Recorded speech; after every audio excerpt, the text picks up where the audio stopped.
Good afternoon, ladies and gentlemen. Welcome to Lifestyle with Dr. Moby. I'm Dr. Moby, and today we are honored with great guest Marta. How are you doing, Marta?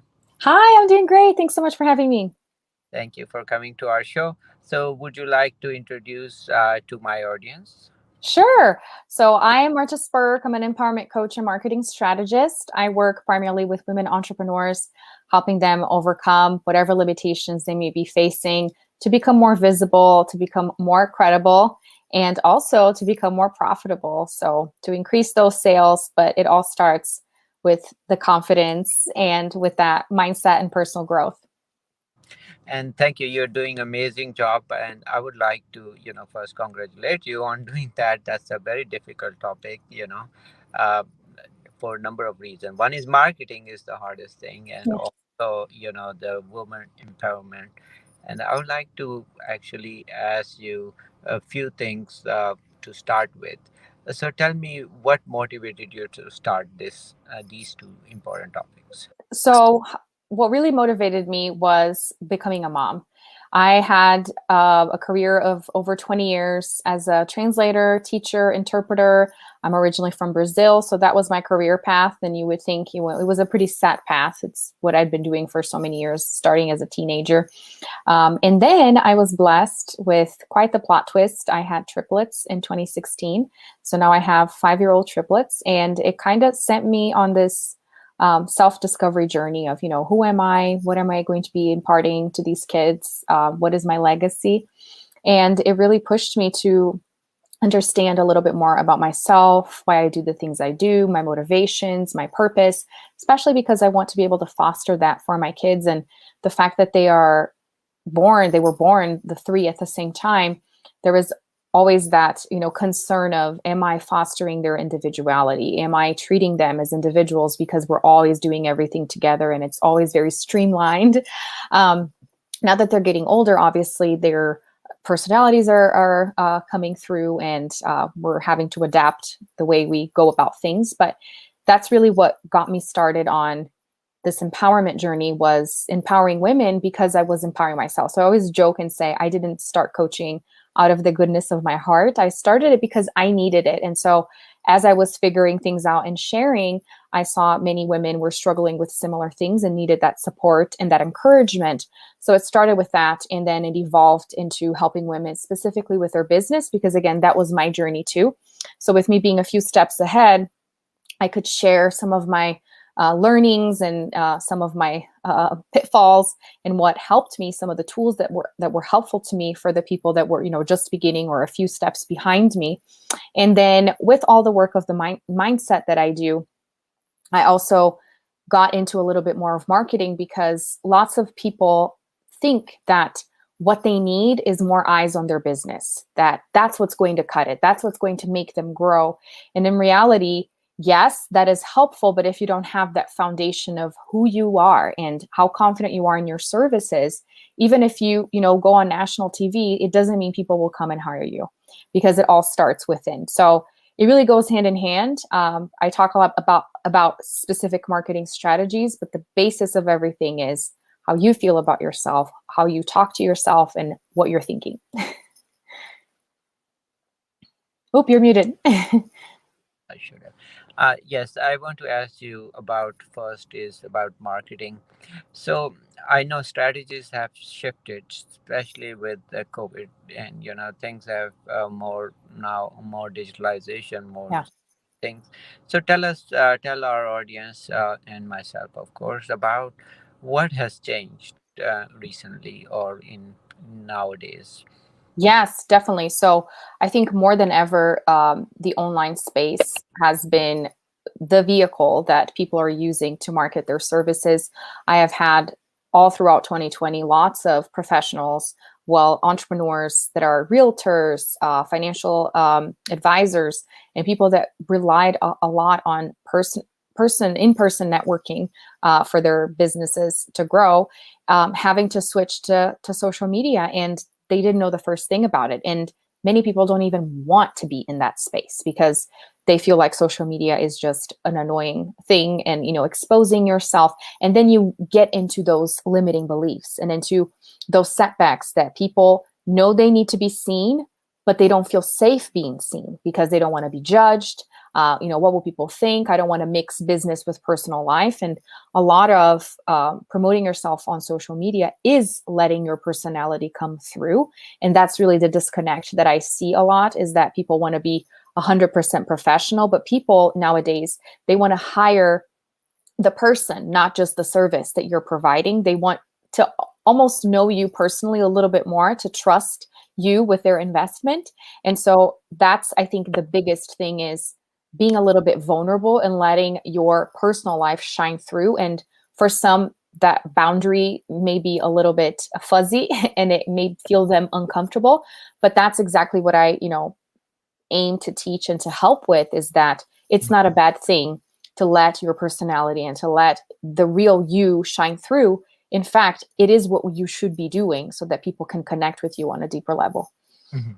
And social media has pros and cons, and of Hmm. course, but I think there is a strategy, and it's good thing is people should actually consult a consultant like yourself Yeah. is pro in that, and they can give them some strategies to work on, uh, rather than trying to.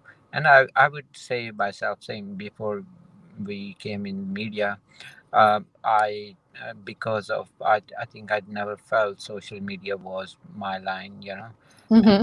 and exactly right. So, but now I do so many shows. I've done 300 shows. So because it's not that it's like you didn't feel a need at that time. I never felt there was a need to do that. Hmm. But now I feel that. I'm not addicted to it, but I feel that people, exactly what you're saying, they see real what you are. Um, you are not professional, in terms of acting or anything. What you are, I say what I believe in. Yeah. So that's. Yes. Definitely. And I think everyone has the ability and the liberty to choose how much you're going to share. It's not that you have to live on your phone, because there are some people that kind of set that example. And so some of us have those expectations of, do I need to document every waking moment of my journey so that people are going to connect with me? And I say no. I say that that's actually the extreme opposite of what you should be doing, because that's not the impression you want to give off. And especially when you are talking about keeping the lines separated of your personal life and your business or your professional life, you want to take days off. And depending on your line of work, you want to encourage people to be doing that. So you have to set that example as well. So I think, everyone has the liberty of deciding what that's going to look like. But for the ones that are kind of weary in terms of how much am I supposed to show, I don't want to go down that route.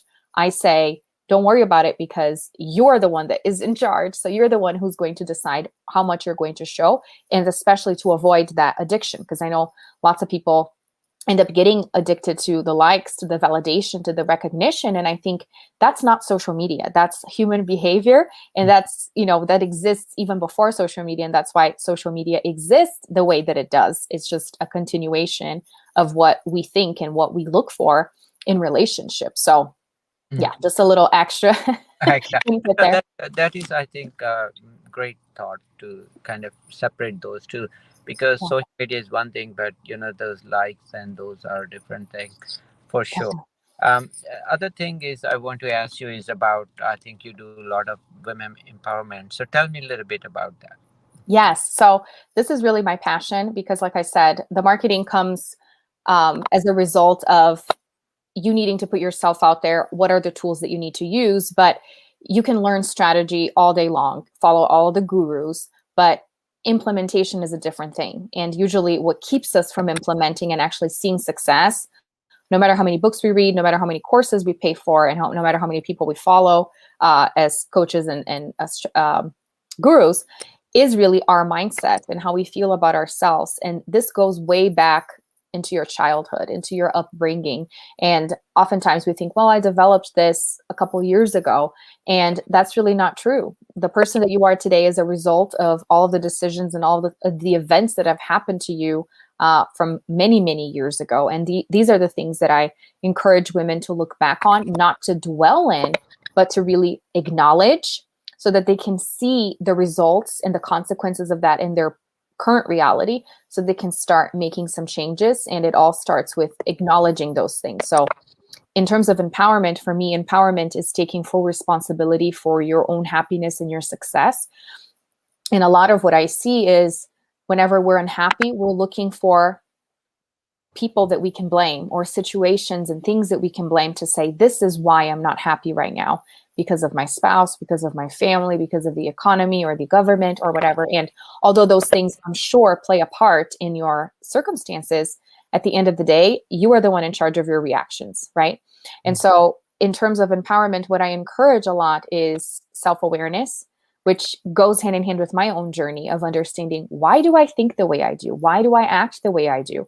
And it's a very personal journey, because we all have different families, different backgrounds, right? So that's why nobody can do that work for you. You have to do it. But of course, with guidance, you can find specific tools and how to go about that, so that it's not it's not a painful journey. Because oftentimes when we think, let's talk about, trauma, or let's talk about wounds of the past, people are like, no, I gave up. I erased my past.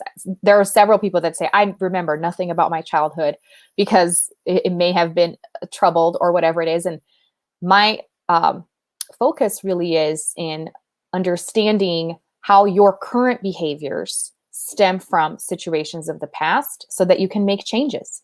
Because usually when we think, I'm going to be empowered, you think it's only in the future. Let me set goals. Let me, achieve those next things. But what we fail to understand is that if you really, really looked back into the beginning, even as a child, and with me having triplets, it's so interesting and fascinating to see that at such a young age, they have a different essence. They have already different inclinations. And so all of us are like this. We're very, very unique. So it is important to go back, to develop that self-awareness, and then with that self-awareness, develop more self-acceptance.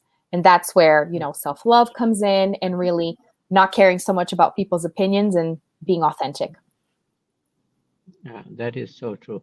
Also, I would like to ask you one important thing, which I always want to find, is that, we talk about women empowerment, and I love that. And personally, I support a lot. My wife is a professional, and I know exactly, this is a male-dominating society anywhere you go, and there's a difference between how we get paid and so forth. So first, I want to ask you, why is it different that men get paid more? That men get paid more.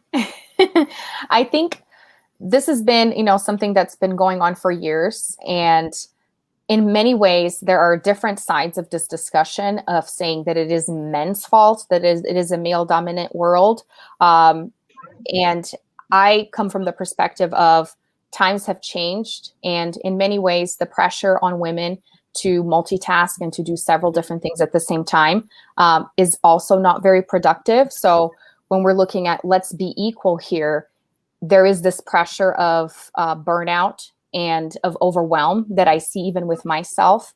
I remember when I first started, coaching, I started my own podcast, and now it is called the Empowered Woman Podcast. But before, the name that came to mind to me was Mom Does It All. And with time, I decided to change that name, because to me, the idea was I can do anything, right? I can have anything I want. I can have triplets, and I can have a career, and I can have a great marriage. It doesn't have to be one single thing.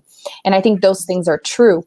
But at the same time, there is this pressure of, because pay is not equal, that women need to do a lot more to prove themselves.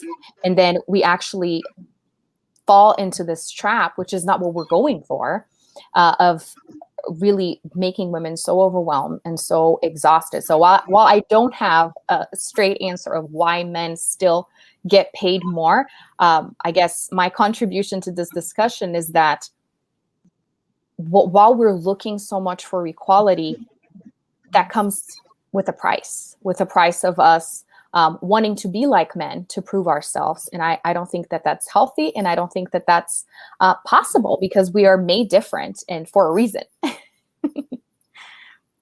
No, no, that is true. I always thought that, there are two aspects which I see also. It's not that. So I've seen my wife. Yeah, she's physician, and she works with me, and we were many times in same practice too. There is how they. It wasn't that men treat differently. It was actually women also. Mm-hmm. So the women will treat her totally different. Eh, and it was sad because Mm-hmm. it's not men treat Right. that. So I thought the women perspective has to change too. Don't Yes. there are women like yourself who empower, but there are women who still have that thinking that no, we are no good. Yes, yes, definitely. And I'm glad you mentioned that there is a part in women as well that because they are fighting against men, they end up not supporting each other. So that doesn't get us any more ahead than we are right now. And I think a very important point to make when we say empowerment is that I don't, at least in my line of work, I don't believe that has anything to do with feminism or being anti men.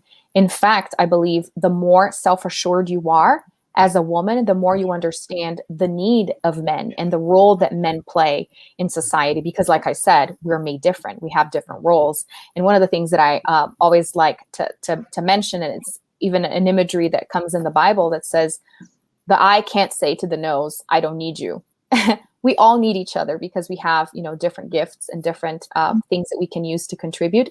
And that's really what empowerment means to me, is me being so sure of my contribution to the world that I see absolutely no one as competition, whether that be man or women or anyone else.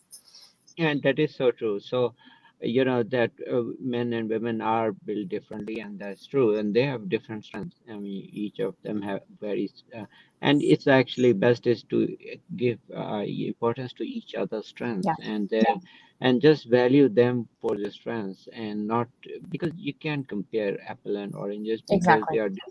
So, but the question is, so if you value them for that, yes, oh, absolutely, So I think I wish, there are a lot of women like you who come forward and they empower each other, Hmm. and then they also should come out of that notion because they are also raising daughters, and they are also raising sons, same thing. Yes, So exactly. they when they train them when they are kids, they would train them. They would give them, dolls to play or whatever, Yeah. but they'd never tell them to become professionals, or Hmm. they're like, because they themselves never thought. Yes, So there's and then for boys, they will give them different toys to play, and exactly. I see that. I don't know why they do that, but you know, yeah. I mean, it's good to. By all that means, I don't mean to say that they shouldn't play with dolls. No, Yeah. absolutely they should play. But I'm saying they should focus on other things too, rather than Yeah. just being mom, right? Definitely. Yeah. I mean, and I like that you mentioned that as well, because while I am for women empowerment, that doesn't mean that not seeing women as competition comes easily to me. So I do want to really stress that, because some people are like, oh, good for you. But I think differently, or some other people behave differently. And I think all of that is practice, right? And especially when you're thinking, what do you want to teach your kids? What do you want them to learn and then do when they're adults? And again, me becoming a mom had everything to do with me taking this direction, because when I am, lifting women up and sharing their work and not caring if they hire my client instead of hiring me, it didn't start like this. And I still struggle at times with thoughts of, hold on, I need to preserve my space. And, when is the line crossed or not? When am I doing myself a disservice when I promote somebody else, or whatever it is? It's a constant growth process. And I believe nobody arrives at the moment of, they don't have any of those thoughts, they don't have any of those insecurities for as long as we're alive. But it is a constant choice, and an intentional choice of, I know that when I support others, that benefits me. And it may not be instantly, but it does come back to you. That's just the way that it goes. But I believe there's hope for anyone who's in that space to be able to evolve and to move into more of the support and the empowerment, because especially for me, I'm a very, very competitive person. And one of the tools that I have used in my personal growth journey and that I still use in my work and with my clients is a personality framework called the Enneagram. I don't know if you're familiar with it, but it helped me understand myself, understand why I'm so competitive. And so for somebody that has this these inclinations to be doing the work that I'm doing, I'm really proud of myself, because it's the exact exercise that I needed to move further in life, is to do the very thing that comes the hardest for me. Okay, that was such a nice topic to that you came and you brought it in. So tell us any final thoughts you would like. I can't believe we reached the end, but any final Yeah. thoughts or final message you would like to share? Yeah, so I always like to close with a quote that really got me started in the beginning of my journey. I found randomly this quote by a female British author on Pinterest. I was looking at random stuff and I found this, and I've held it dear since then. She says, "See your beauty without a compliment and without a mirror." And I love that so much. And this is what I really mean to do with my work, is to help women to first value themselves instead of looking outside of themselves for that validation and for that confirmation of who they are, to really look within to find that. You don't need the mirror and you don't need a compliment, so to speak, to know that you're valuable. It has to start with you, because no matter how many compliments you get, if you don't feel that, you're not going to receive it. You know, it's so interesting when sometimes you compliment somebody and they right off the bat say, "No, please don't say that," or they change subjects. Why is that? Because they don't feel like that is the truth about themselves. So that's the first work that needs to be done. That is so true. If you don't value yourself, and if you so there's nothing in this world that can strengthen you, Exactly. because the inner strength is the most important thing ever. It And is.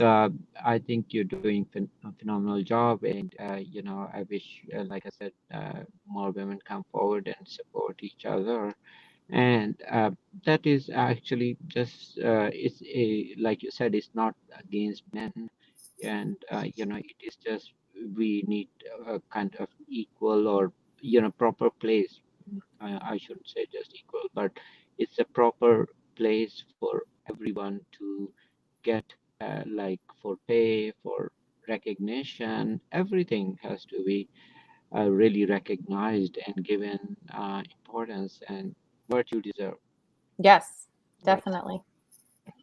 Okay, you take care, and thank you for coming to our show. Thank you so much. I appreciate it. Take care.